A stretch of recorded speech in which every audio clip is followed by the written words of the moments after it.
If you only defend free speech that conforms to your own moral framework.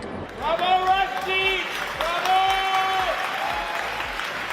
While Sir Salman Rushdie receives medical attention here, the investigation is spanning several states. Going in many directions, a collective sigh of shock from the audience. Speaking truth to power, someone who's been out there unafraid.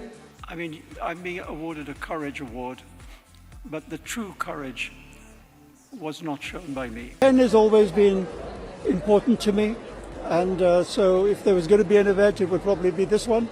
The Cat with the 9 Lives lives on. Author Salman Rushdie back on New York party scene after knife attack. Love or hate? Loved by many and hated by quite a few, Rushdie has written more than a dozen novels, including The Satanic Verses in 1988. That novel was banned in Iran as blasphemous, and a fatwa calling for his death was issued by the country's then supreme leader, Ayatollah Khomeini, which forced the writer into hiding.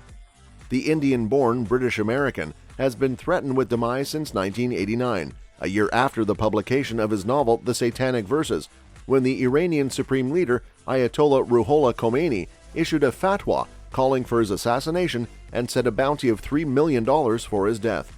4 years, Rushdie had lived in hiding, taking strict security measures that gradually became more relaxed over time.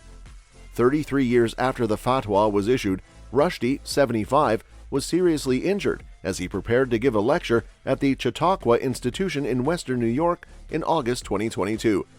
The day was August 12 at around 10:47 a.m. Hadi rushed the stage when Rushdie was about to give a talk about the U.S. as a safe haven for exiled writers. The assailant jabbed him 10 times, straining to continue the attack even as several people held him back. If you only defend free speech that conforms to your own moral framework. Oh, it was just terrific. I mean, I was sitting next to my mother and my aunt. From this audience up onto the stage and started punching or... Bravo, Rushdie! Bravo! As law enforcement agencies combine their efforts to establish the motive for this attack. While Sir Salman Rushdie receives medical attention here, the investigation is spanning several states. One of these people was the co-founder of City of Asylum, Henry Rees, on stage at the time, about to begin interviewing Rushdie. During the assault, Rees sustained a shallow knife wound and deep bruising in the vicinity of his right eye. A doctor who was present for the lecture immediately tended to Rushdie. A New York state trooper and a sheriff's deputy who were present at the event arrested the assailant directly. Rushdie suffered 4 wounds to the stomach area of his abdomen, 3 wounds to the right side of the front part of his neck, 1 wound to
Unafraid. The author was in hospital for 6 weeks and sustained several wounds, losing vision in his right eye and use of one hand. Hadi Matar is set to stand trial on 8 January. Meanwhile, the government of Iran denied having foreknowledge of the stabbing, although state-controlled agencies of the Iranian media celebrated it. U.S. law enforcement is investigating whether the assailant was in contact with other extremists. The Cat with the 9 Lives. Salman Rushdie is the quintessential party animal who loves to play the man about town. He's been making the circuit since his recovery, declaring to the world that his fighting spirit has not been snuffed out. The guy has exposed the fault lines between the liberal West and conservative East quite effectively. While the West went on to heap praises on the author, Iranian authors awarded his failed assassin. Salman Rushdie made a rare public appearance since he was jabbed and attacked at a literary event last year when the author collected an award on Wednesday night at the Václav Havel Center in New York. It's one of a handful of times that Rushdie has spoken in person at an event since he was hospitalized, and his surprise attendance was not publicized until the evening over concerns for his security. The New York Police Department was dispatched outside the venue.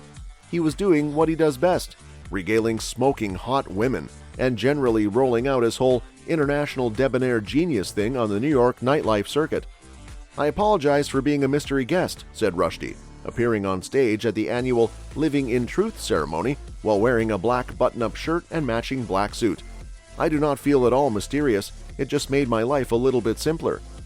Rushdie attended the ceremony at the Bohemian National Hall on the Upper East Side to accept the event's first ever Lifetime Disturbing the Peace Award. He accepted it from Azar Nafisi, the author of Reading Lolita in Tehran. A crowd of about 150 guests, consisting of journalists, diplomats, artists, and more, were in attendance. Speaking on stage about his personal relationship with Václav Havel, the former president of the Czech Republic, who the event was honoring, Rushdie said, "Havel was a remarkable figure because he was able to be an artist at the same time as being an activist, and those things are not always easy to reconcile with each other." He received a standing ovation from the crowd.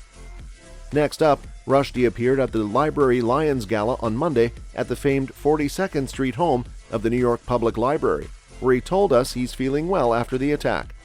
I'm being awarded a Courage Award, but the true courage was not shown by me. With PEN America, and I'm just happy to be back amongst it. After I was attacked, the first person who ran to defend me.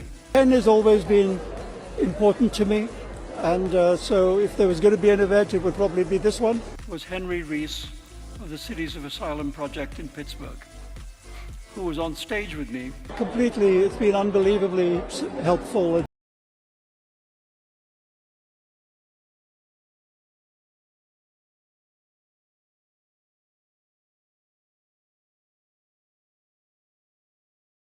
Bill T. Jones, who was one of the 5 people being awarded the library's highest honor, the Library Lions Medal. "He's a great friend. We came out to support him and all these other great people," he said. Rushdie looked fit and fabulous, wearing his own Lions medal and a pair of glasses with a single blacked-out lens over his awesome knife scar, lending kind of a Bond villain meets Roy Orbison in Monte Carlo air to his otherwise understatedly stylish look. The conflict about the nature of the real. What do you believe to be true?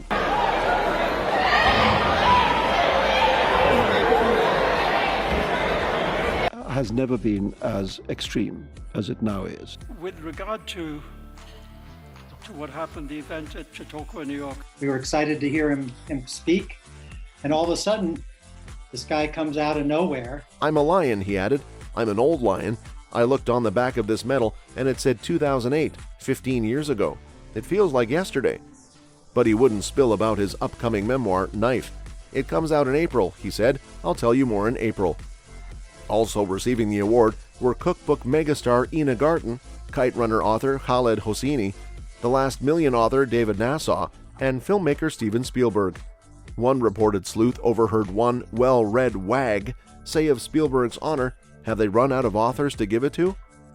Others on the scene included Governor Kathy Hochul, Senator Chuck Schumer, Steve Martin, Maggie Gyllenhaal, The New Yorker's David Remnick, NYPL President Anthony Marks, Meryl and James Tisch, Lauren and Andrea Santodomingo, David Zaslav, Vogue's Elisa Taylor, publicist Peggy Siegel, and others. The event raises money for the vast array of programs and services that the NYPL serves in New York. Garten told us she's a lifelong library fanatic and has lately been hitting the stacks at her local library in East Hampton while she's been working on her memoir, her first non-cookbook tome. "I use it to put things in context," the barefoot Contessa icon told us.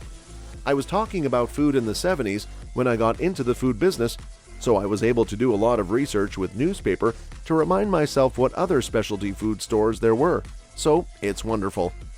But when we asked if writing more than a dozen cookbooks had made it easy to write a memoir, she told us no with a laugh.